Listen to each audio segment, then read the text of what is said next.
J once again. You already know that though.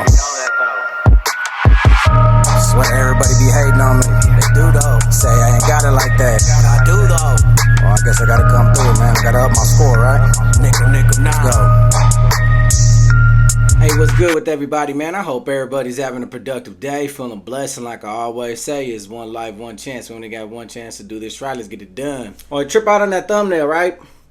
And before I get into this video, just want to share the good news with you guys. Remember how I told you guys that I got fired for dropping a Gaylord onto a compactor that had a very expensive hardware on it?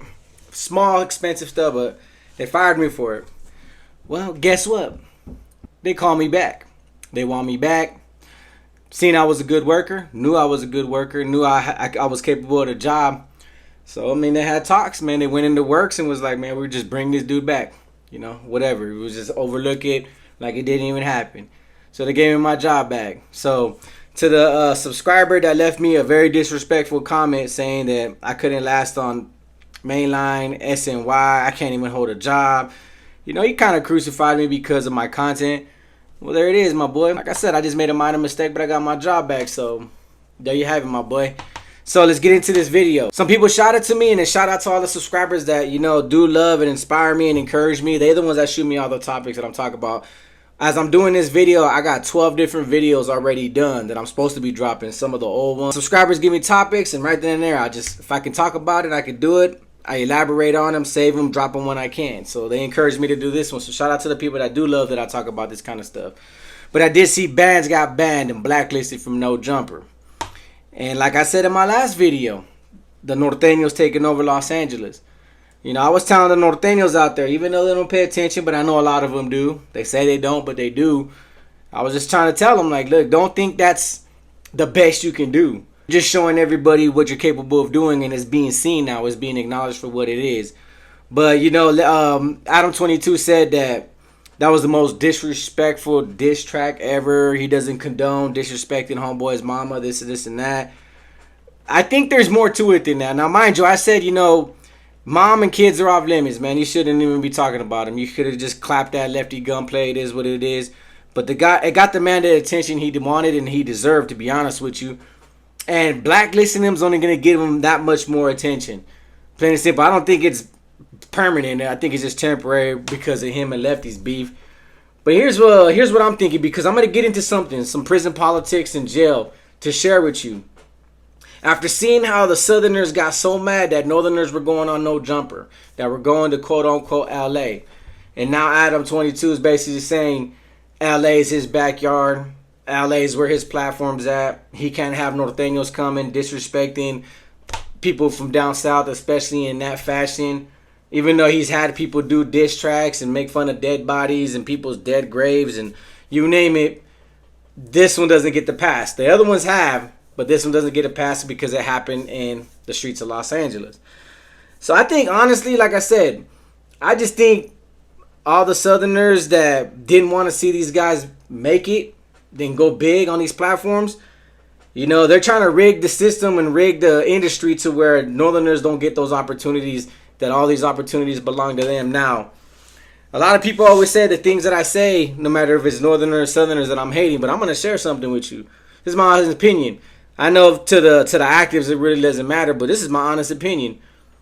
What they're doing right now they're not saying all Norteños, they're saying bands, right? Who's to say that that's not going to follow suit with any other people? Who's to say that he's going to sit there and be like, I don't know if I should invite any more Norteños because of all this fire that these Southerners that don't want Norteños in LA cause, the blaze that it's causing, the backlash that I'm getting. I could be losing out on a lot of more potential opportunities to bring other podcasters on here and their social media presence. So I think he was just outweighing his options, like, do I bring these guys, get a couple of views, or do I keep this door open for these guys, entertain them, please them, and I'll get more views, more opportunities, even more rappers. They'll come back frequently, and my views will be tripled. I think what he did is he chose a side. There's nothing wrong with that. I mean, it's a social media war that's going on, a bunch of YouTube drama, of course. Like one of my subscribers described it as a Jerry Springer show, but I think the dude chose a side, plain and simple. But now when you take everything into perspective like I did, I sat there and I was like, man, when I was a Northerner, I remember that kind of hate. I remember how things were always rigged so a Norteño couldn't win. Let me break it down to you. In the same sense that all these Southern rappers, Lefty, Bozo, you name it, made a complaint, I'm pretty sure there's more people behind the scenes that we're unaware of that are bringing attention to these rappers, that are bringing it to the attention of Adam and whoever Adam deals with behind the scenes. We're bringing it up like, man, you keep inviting them over here, bro. Something is going to happen to your podcast since we all know where the location's at. Or we're just going to cut you off, bro, and you're going to lose the fan base of Southern California and this and that. Like I said, there's more to it than him just actually just waking up one day and saying, you know what, I don't like that this Northerner dissed Homeboy's mom. Which, like I said, I don't condone that. I don't recommend anybody targets anybody's mom, man. Leave them off, man. Mother's love is sacred. You know, keep the moms out of it. Trust me. But I'm not just going to put it on Lefty. Even though he had the loudest voice and he was pretty much saying that he didn't respect it, he didn't like that. There's other people behind the scenes that didn't like that. But let's not forget about the people from Southern California who maybe identify themselves as Southerners or just, you know, residents, civilians from Southern California who are into all this stuff or into good music. Supported the Northern faction coming on the No Jumper. They don't care what side you're on. They just want to hear good music. And this is all entertainment. This is what people watch when they're at work or when they're at home or when they're chilling with their old lady. This is what they watch. But that same form of people hating against Northerners showing up to LA now blacklisting one, it just takes me back to the prison system. You know how many times I ran into homies from back in the day or just maybe 5 or 10 years prior to my arrival in 2005, 2006, when there was times where Northerners were told they had to keep their shirts on. That if they were going to want to remain on the yard because the Southerners were so deep, the Southerners wanted this prison and this yard for themselves. They didn't want to program in Northerners, but Northerners established their presence there. So instead, it was just a bully tactic. Hey, keep your shirt on, bro. We don't want to see that 14, homie. We don't want to see that Falmetto bird. Keep your shirt on. So when I saw this, that was the first thing I thought of. So if they can't overpower you and can't get rid of you, they're going to find aspects and ways to dictate your program to make sure you don't win. There's been stories that have been told to me by older homies where the Norteños could only be so deep on the yard. Once they got too deep, they would get removed by the Southerners off the yard. So the Norteños started doing it. It first started doing it in San Quentin when it was pretty much like headquarters. Like nothing but Norteños went through San Quentin, and then the blacks and the whites. South side of once in a blue moon. But there have been prison yards on level 2s and level 3s and even level 1s where the Southerners took over it or the Northerners took over it.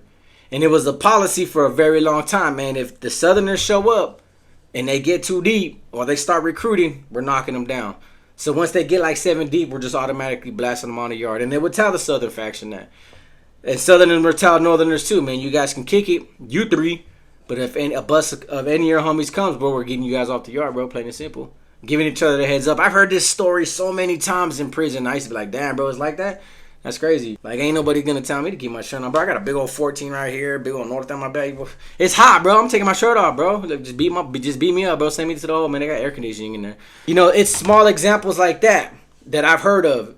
How the Southerners will find, just because they're deep and just because they're big and in their arrogance and their perception on any other race or any other faction is that they're the biggest and baddest, and the Mexican Mafia is the biggest and most powerful, and the original founders, and they've lasted this long with so much power. They've gained the complex as their own big homies, the Mexican Mafia. They think they're just big. And believe it or not, Southern California is big. From all the valleys to the gutters of LA. But Northern California is big too. And just because a lot more Norteños up north are not ending up in the penal system, just because a lot more Norteños up there ain't on social media, Northern California is still big, man. Honestly, just because it got upstate Sureños, which I don't even like that term, upstate. I don't get it. You know, he's a South Sider from up north. That's the way you got to put it. I'm not gonna say he's a Northern South Sider, but he's a South Sider from up north. Just because they got established Sureño neighborhoods up north, Northern California is still big. Norteños are still deep out there. But they're always going to find a way to rig the situation and rig the system to where Norteños don't got nothing coming. So when you do, which I still got to break down, man. I keep procrastinating on breaking down the bonds and format for you guys so you guys can get a in-depth understanding of what Norteño education is like. The Norteño education will always teach you about your fight against oppression. That's what the Norteño struggle is. That's what the concept of the struggle is. It's a fight against oppression. That's why when GUN came out, you'll always hear the term in the Norteño lyrics, F those who oppose. Oppose is short for opposition, oppression. You'll see Norteños all over Northern California, F those who oppose, fight against oppression. The Norteño ideology and education is against oppression. Oppression could be seen in many forms and in different settings of fashion. Originally, they started educating Norteños about the oppression within the system, behind the walls, because that's what the Norteño struggle was supposed to exist. It was never supposed to come to the streets, but it did. And then these Norteño neighborhoods adopted the ends in them, like, Barrio something, Norteños, this and that. It finally took over to where a Norteño status is not valid on the streets unless he works for the street regiment. Then those same concepts apply from behind the walls. But that word oppression, they'll break it down like, man, you can't let a Southsider tell you this. You can't let a Wood tell you this. You can't let no group segment on the yard say you can't sit at this table. Even if the table belongs to another faction, you can't let somebody, if you choose to sit at this table, you're going to sit at this table. Nobody could tell you can't use them pull-up bars. Nobody could tell you can't use that handball court. The administration can't tell you you're not entitled to a phone call, that you're not entitled to these certain rights, that you're not entitled to 3 meals a day, you're not entitled to state blue clothes. Everything about that Title 15, whatever you're entitled to, that's you. Don't let nobody oppress you from your inmate rights. But it's also rights as Norteños as well. Hey, whatever the Sureños have, we want it too. We want a piece of it. We're just about as equal as everybody else. You're not going to treat us different because we are Norteños. So that concept of fighting oppression, that's what made me think about it. And I remember all those years being a Norteño with status, having to preach the fight against oppression. That was a prime example of just the continuance of oppression. No matter what. I mean, I'm pretty sure there's a lot of Sureño rappers. I don't really care what the Norteño rappers are doing, because you don't hear a lot of these other big name Sureño rappers even have an opinion on this. Because in reality, they shouldn't have an opinion on it. Doesn't matter to them. They're getting money. They're getting streams. Their big homies are in their ear telling them what to do, when to do it, how to do it. Keep to themselves. Don't be drama all over YouTube. So they're doing what they're doing. But for the ones that are really out there voicing it, obviously have the support of somebody behind that penal system that's allowing them to voice this. That's allowing them to continue to be the oppressors that they've been described in Norteño education for a very long time. So that's the God honest truth. The moment I seen that, I know I took it a little bit deeper than this social media drama, but that's what I seen. They got into Adam's ear. This is just my personal opinion. They got into Adam's ear. I don't know if it's, he's looking at a situation like, man, because it's true though. If it's somehow, some way they're threatening his studio based on the fact that it's in LA, the backyard of LA, and he's stationed that, bro, that man has every right to protect his interest in his business. That's just what I'm thinking is happening. But if it's true that it's on the basis that Baz disrespected homie's mom, I mean, regardless how anybody feels, that's still a little legitimate reason. It's still his business. It really is his business. Just contradictory if you'll bring anybody else on it that'll literally drag their names under the mud and disrespect them and clap at them, go after them, and you're sitting there asking questions just to instigate the situation. It's kind of messed up when you're going to be one-sided and pick one side. See, that's what I try to do with my channel. I talk about the North, talk about the Southsiders, I've talked about the whites, I've talked about the blacks, I've talked about regular politics. I still don't know why to this day everybody tells me not to talk about government politics, because sometimes some stuff I read just pisses me off. But sometimes I don't even comprehend what pisses me off, but I want to talk about it. But people told me to stay away from that. But I think the blacklisting him is going to become a bigger thing later on in the future. And that's why I said in my video about Norteños taking over Los Angeles, like, bro, don't look at it as that's your biggest accomplishment. That's just a stepping stone. You don't need that. But I'm sure nobody in Northern California is discouraged by it. But I'm going to pay attention to see if another Norteño does happen to make it on No Jumper or not. Because it was back to back to back to back. Now, if it just stops and it's not spoken of again, then you kind of get the hint of what's really going on. And you got to give the Southerners the win. They made the complaints. They voiced their opinions. They got into his ear. He made a decision as a businessman for whatever reason. Since it's a North and South thing that I have to base it on that. Well, the Northerners just got their backs pushed against the wall again. And in accordance to Norteño education, that's been happening. That's been happening for years in the penal system and on the streets. You know, there's always gonna be oppressors. There's always gonna be people that are gonna try to bully their way around, even including bullying you and try to knock you down. You just gotta keep trying. I get knocked down every day, but I keep trying. I keep getting back up. Whether it's from a comment, whether it's from a post, whether it's people making fun of me, whether it's people making a video about me, people are always gonna find their ways to oppress your voice, oppress your presence, oppress your business. Just gotta push through it, man. You gotta strive. And that's just my honest opinion on this video. But I want to give everybody a heads up. One of the videos that I'm about to do is a very delicate subject, but I really want to speak on it. I really want to speak on it because regardless of who does or doesn't listen to my music, I'm still a music artist, and I'm still identifying myself as a Mexican.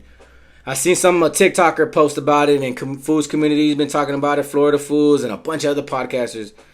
But I'm going to talk about it, man. Some black dude does not like the fact that Mexicans are rappers, so I'm going to get into that, but I'm really going to diversify my way of thinking and addressing this in a positive way. I'm always going to try to do it in a positive way. But it's something that I really want to talk about. And I think you guys are going to want to share your opinion on this, man. It's going to be a very controversial video, so I got to watch what I say and how I say things. So, to wish me luck on that video. So with that being said, like I always say, is one life, one chance. We only got one chance to do this right. Let's get it done. Peace.